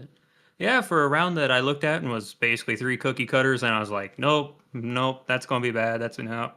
To basically walk out of there with, I think, a top 10 and 2 top 5s is pretty exciting, especially for like last week where I really thought I'd be bad. And then I just got lucky where I was probably top 10 pace and just in the right place at the right time to get a good finish tonight. Now, it looks like, of course, it wasn't necessarily a tale of 2 races, and you persisted in about the same place overall. You started third, you saw the early cautions, then we got the long run. You think you had the best in you in the long runs, or if there were some shorter stints, you would have had some better chances to make a few more gains? I think that one caution right there before that big one, like I think around lap 70, I was really sad to see it come out because I had done the long run and or did the overshoot with the pitting, and I was making a lot of time back, and I was feeling good there, and I really didn't want to see him come out because I was making a lot of grooving and moving and was in a great spot, and then it was kind of get back to business and just try to find a spot to settle. And I was kind of shocked I held on to the front three as long as I did because I always have troubles trying to keep the right front on it, and just was in the picture, not really a part of the picture, but I was just kind of out there hanging around the frame. So I'll take that as a place like this because, like I said, it's just short tracks and road courses where I'm at. We get to these bigger tracks, and I feel like an octopus trying to put on socks kind of thing, as I heard an announcer once say. So, to be as lost as I feel like I was and be as good as I was tonight, I'll take it for sure. Now, of course, not going to be focusing on the point situation for you. You were practically locked in beforehand, just going out there looking to make gains, and we've seen it all season long, the comfortable points buffer off a great regular season. Now, the round of 15, you can bank on that. The round of 10, not nearly as much. The narrowing gap between drivers, the narrowing room for error, I'm sure you're feeling it. I'm sure every driver is feeling it. How is it for you knowing you've been practically at the top of the game when it comes to consistency all season long? What do you think it's going to take for you to just keep that level up now that the stakes are higher? I think it's going to be a little bit of tonight, and you'll see a good mix of Daytona being a real wild card, where if we get some big ones that just completely mix up the field, you'll see things turn on its head, and just depends on people keep it civil or not at Martinsville, or if we just turn into like a real life Xfinity race. But I think for me, it's just consistency's good, and it was close. A lot of guys right behind me. I'll have that points, I think, going into that next round, kind of to give me a little buffer over some of them, and we'll just kind of see what the cards lie. But I feel a lot better about this upcoming round minus Daytona, and we got a shot to make it at the top 5, but if we don't, it is what it is. I mean, these playoff races don't really benefit someone like me that is more consistency over the whole year, that you just kind of saw me go from pretty much last in the standings and go up to the points lead. So, it just depends on some of these fast guys again, like, especially Cannon and Lane, whether they go out and get a win and do well, or if they just junk it again. So, because even without that big one, there was once or twice they about wadded it up in front of everybody. So, it just kind of depends on that, whether the fast guys keep it together. Some guys that are out of it kind of sneak a win or whatnot, and it's more spots getting on points. But, I feel like I'm probably about a 3rd to 7th place guy overall, with a lot of these guys kind of up in their A game and all that. I mean, I'm right there. I mean, I got good amount of top 5s and top 10s. It just kind of depends. Will the cautions and the finishes fall where I need them, or will they won't? And, people have to watch the next race, see who makes it and goes for the top 5 in the championship. Now you're right on the window to look toward that top 5. All eyes on the title. You and teammate Thomas Bresci double top 5s, and the success keeps on going for the Sim Motion Ford Mustang. Matthew, any more you'd like to leave us with? We'd love to hear it. Yeah, David, just, thanks to all the sponsors and all the work the admins put in here at the Ignite series. So, a lot of good work, and it's been leading to good races. And so just glad that, like Sim Motion on the car got another good performance for them, Next Level Racing for sponsoring, just, you yourself at Fireball Talks, Robert, good Lord, Fireball Talks NASCAR. I am so sorry, for broadcasts, and just all the fans that tune in week after week. Hopefully they got to see another good one here, and, we'll try to keep it spicy and keep it fun and all that for these last 6 races, but especially these next 3. And, people have to continue to tune in and see how this season plays out. So thanks to everybody. And I guess we'll see you in 2 weeks. Everybody's off for Labor Day. So we'll see you in 2 weeks at Chicagoland, I suppose. Matthew Thunhorse heading toward our final break, actually, leading us toward the September months and the last of the championship chase. 4th place from the Lady in Black. Thank you for your time. Thank you, David. From your top 4 drivers, unfortunately, Jared Davis not with us. He stood 3rd to Matthew Thunhorst's 1st. Of course, Thomas Bressi took second, and DJ Stagner finally found his first win of the season, the number 64 from 10th to 1st on the night. A remarkable performance for the Swamp Motorsport crew, taking their second FTN win in the past 20 days. Good numbers for the kid. Of course, not a kid any longer, a veteran who's showing time and time again he can still wow the field. Now, Darlington behind us, and the field looks beyond. Tomorrow, many of these drivers will take on the Daytona International Speedway for your Octane Series Round of 15 finale. And the Monday Night Tour will return again next Monday, of course, in a hiatus. The week after that, they'll be racing, and it'll be Chicagoland for the 1st and 2nd of September. We're off for the 7th and 8th of September. We're back in motion. So stay tuned on FTN Broadcasting as we'll bring it back for coverage of the final rounds of the Ignite and Octane Series playoffs. I've been your host, David Kreutz, commentating and producing. If you enjoyed, leave a like on the stream and subscribe to the channel. Your support is always thoroughly appreciated. Congratulations to DJ Stagner on his first win of the season. We hope to have you back next time, 2 weeks from now, for our first races of the round of 10. FTN Broadcasting, the exclusive broadcaster of the Integrity Racing League. Thank you for tuning in. We hope you have a fantastic night.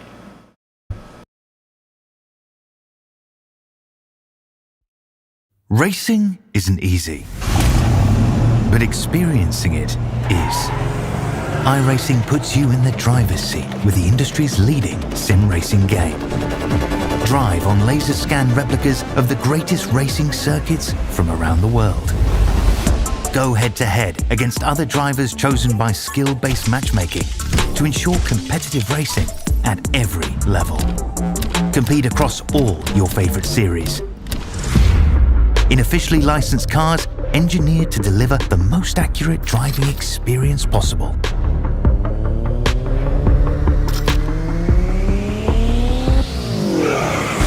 Join a race or host your own with players from across the globe. Race against the computer or in a league with friends. Feel the thrill behind the wheel.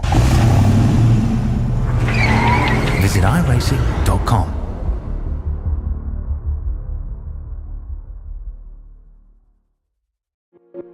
Boundless makes its presence felt. It will not be ignored. We're helping turn ideas into reality with a wealth of building products that take every architectural style to the next level. This is what it's like to imagine, build, and transform anything we want into exactly what we seek. This is what it means to be boundless.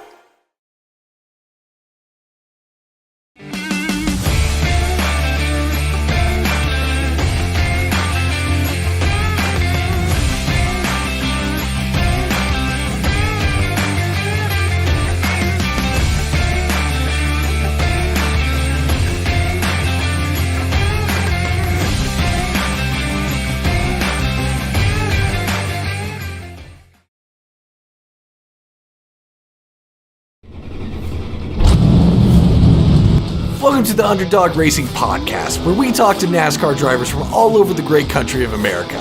Each week, we chat about the latest races, share stories from the track, and get to know the drivers behind the wheel. We break down the action, hear from drivers about their experiences, and dive into what drives them to keep racing. Whether you're a longtime NASCAR fan or just curious about the sport, this is the place for you. So tune in to the Underdog Racing Podcast, your inside look at the world of NASCAR. Catch us every Wednesday at 6:30 Eastern.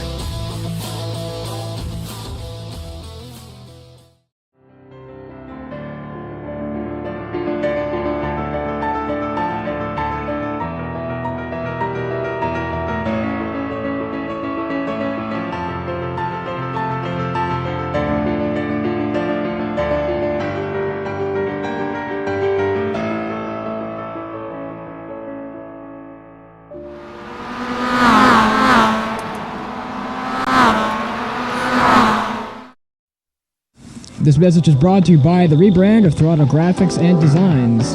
This publication may not be reposted without the authorized written consent of Throttle Graphics and Designs. NASCAR Camping World Ford F-150. NASCAR Xfinity Ford Mustang, NASCAR Cup Series Next-Gen Ford Mustang, Arca Menards. This has been the publication of the redesign and rebranding of Throttle Graphics and Designs. This message may not be reposted, republicated, or rebroadcasted without the authorized written consent of Throttle Graphics and Designs. Thank you, and thanks for your time.